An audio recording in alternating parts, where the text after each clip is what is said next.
அனைவருக்குமே வணக்கம். சற்று முன் கிடைத்திருக்கக்கூடிய ஒரு மிக மிக முக்கியமான செய்தி ஒன்று வெளியாகி உள்ளது. சற்று முன் உதயநிதியின் ஜாமீன் ரத்து. இவர்தான் அந்த சார். இது மாதிரி பார்த்தீங்கன்னா செய்திகள் வெளியாக இருக்குது. ஸோ இப்போ பார்த்தீங்கன்னா அதிரடியாக தமிழகத்தில் பெரும் பரபரப்பை ஏற்படுத்தியிருக்கலே. ஏற்கனவே அண்ணா பல்கலைக்கழகத்தில் நடந்த பாலியல் தொந்தரவின் அடிப்படையில் மாணவி கொடுத்த வாக்குமூலத்தின் அடிப்படையிலும் அதே மாதிரி பார்த்தீங்கன்னா உதயநிதியுடைய நண்பர்கள் கொடுத்த வாக்குமூலத்தின் அடிப்படையிலும் இப்போ அதிரடியாக உதயநிதியுடைய ஜாமீன் ரத்து செய்யப்பட்டிருக்கு.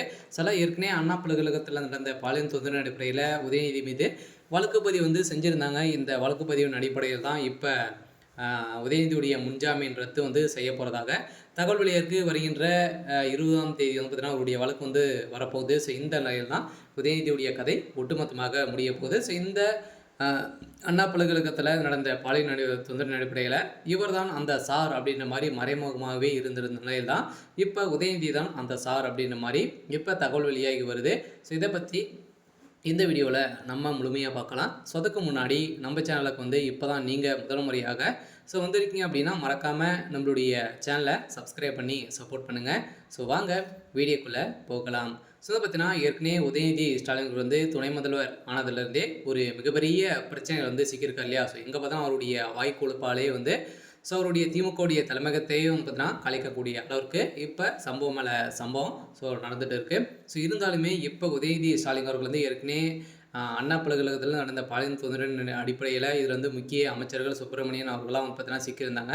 இதில் முக்கிய புள்ளியாக பார்த்தீங்கன்னா குற்றவாளியாக நேனசார் அவர்கள் வசமாக சிக்கியிருந்தார் இல்லையா. ஸோ அவருக்கு ஆயுள் தண்டனை 30 ஆண்டுகள் குறைந்தபட்சம் மகளிர் ஆணையம் வழங்கியிருந்தாங்க. இப்போ அதிரடியாக மீண்டும் இதில் மர்மங்கள் இருக்குது அப்படின்றத இப்போ பார்த்தீங்கன்னா தகவல் வெளியாக இருக்குது. இந்த நிலை மீண்டும் மீண்டும் மாணவிகள் பார்த்தீங்கன்னா புகார்கள் தெரிவித்துட்டு வராங்க. இந்த புகாரின் அடிப்படையில் இப்போ உதயநிதி ஸ்டாலின் அவர்கள் வசமாக சிக்கியிருக்காரு. அது தகுந்த ஆதாரங்களும் பார்த்தீங்கன்னா இப்போ கொடுத்துருக்காங்க. இந்த ஆதாரத்தின் அடிப்படையில் தான் உதயநிதி ஸ்டாலின் அவர் இன்னைக்கா நாளைக்கா அப்படின்ற மாதிரி இருக்கார். அதெல்லாம் கட்டாயம் உதயநிதி ஸ்டாலின் அவர் அதிரடியாக கைது செய்யப்பட போகிறாரு.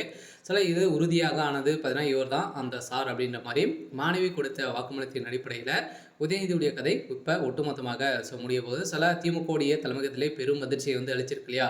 இப்போ வருகின்ற சட்டமன்ற தேர்தலுக்காகவே பார்த்தீங்கன்னா உதயநிதியை ஆளுங்கட்சியாக இருக்கக்கூடிய நிலையில் தான் அவர் கைது செய்யப்படாமலே இருக்கார். ஸோ இந்த நிலையில் இப்போ அதிரடியாக வருகிற சட்டமன்ற தேர்தலில் திமுக படுதோல்வி அடையும் அப்படின்ற ஒரு கருத்து கணிப்பெல்லாம் வெளியாகி வருது. ஸோ இருந்தாலுமே தோல்வி அடைந்தது அப்படின்னா உதயநிதி முதல்வர் ஸ்டாலின் அனைவருடைய கதை முடிய போகுது.